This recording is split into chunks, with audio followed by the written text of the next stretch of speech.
Hi everyone, it's Mehta. Welcome back to my YouTube channel.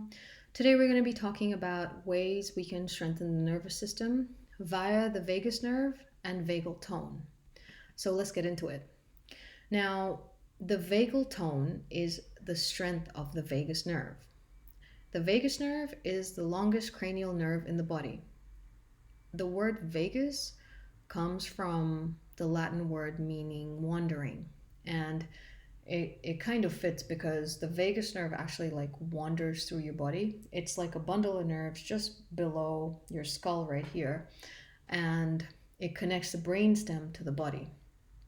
Only mammals have this nerve, and it helps the immune system and inflammation response to disease. It has four main functions: sensory, special sensory, motor, and parasympathetic. Now, we're interested in talking about the parasympathetic function of the vagus nerve today.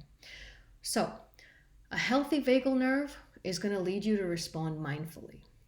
The vagus nerve is activated when you're feeling compassion, empathy. A person with like a strong vagal nerve profile is more altruistic and also more loving, more caretaking in nature. Like their emotions are regulated well. But anytime your brain perceives a threat due to, say, a sympathetic nervous system, it triggers a fight or flight response. You've heard of this, like the stress response. It might be your boss like yelling at you because you haven't finished your report. You might be crossing the street and traffic coming and someone grabs you to get you out of harm's way, that sort of thing. And that's when the nervous system gets activated in that fight or flight, sympathetic, yeah, and the brain perceives danger, right? And then once, say, you were crossing the street, you got pulled out of harm's way, you're no longer distressed, you're at rest, you've handed in your report at work, you're good, there's no stress anymore. Your parasympathetic nervous kicks in and it's activated when the danger is over. But sometimes the brain remains in panic mode as if you're still in danger. And that's when we need to look at working on our vagal tone, right? Like strengthening the vagus nerve so it's more resilient in bouncing back to that relaxation, rest and digest parasympathetic. Yeah? Because the vagus nerve helps you to remain calm when you're stressed and to know when you're no longer in danger. So if your body's in like a constant state of fight or flight, it can become quite difficult for the body to do it's like most basic processes like digesting, sleep, relax, and then the vagus nerve becomes unable to govern the body. That's why it's quite important to strengthen the vagal tone of our vagus nerve, so then we have like a regulated, balanced nervous system and we are more resilient to stressors in our life. You could have infections, toxicities, traumas, injuries, genetics. They all play a role in your vagal tone as well.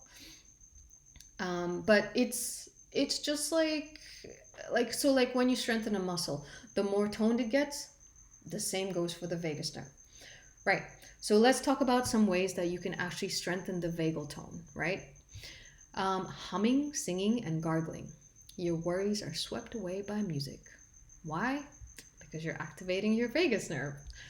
Another way is breath work. So diaphragmatic breathing, also known as belly breathing, that's going to lower your heart rate and your blood pressure.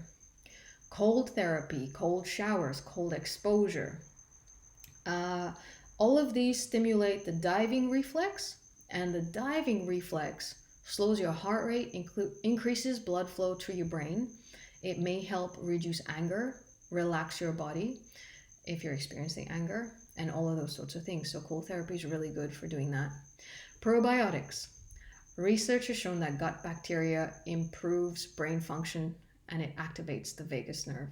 So good probiotics. My favorite are Dr. Ohhira's. You can get them on iHerb, but any ones that are gonna help your gut bacteria to balance will be good for you. Omega-3 fatty acids. Now you can get this from fish oil. You want to make sure that it's sourced from like a clean, organic, It's in a dark mirrored glass bottle so the fats don't go rancid. If you can't have fish oil, you can have chia seeds, flaxseed, hemp seed oil, walnuts. You can get your omega-3 fatty acids from all of these sources as well. Next one, yoga and meditation and mindfulness. These are like the general ones that we should really be practicing more consistently in our life. They activate your vagus nerve as well. These bring you into like the present moment and they center you in. Yeah. And just off that with yoga, chanting Om. If you want to activate your vagus nerve, a great way to do it is by chanting Om over and over again. So that can help as well. Red light therapy can help.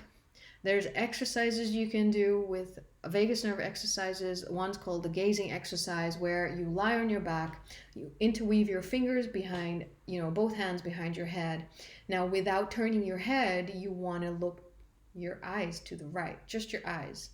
And you want to remain there until you say spontaneously yawn or like swallow.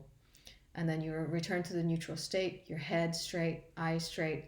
And then again, you want to repeat it to the left and then wait for a yawn or a swallow or some sort of release that happens. And that's just an example of a vagus nerve exercise. EFT tapping is really good too. And just a couple of other ones, like an anti-inflammatory diet's really good. You want to make sure you're getting your greens, your fruits and veggies in, and exercise. That's the last one, and that really helps with your vagal tone as well. So I hope this video helped today. If it did, please give me a like, a thumbs up, a subscribe. Leave me some comments in the comment section below if you have any questions. Feel free to share it with your friends and family if you think it'll help them as well. And yeah, I will catch you guys in the next one. Thanks for watching.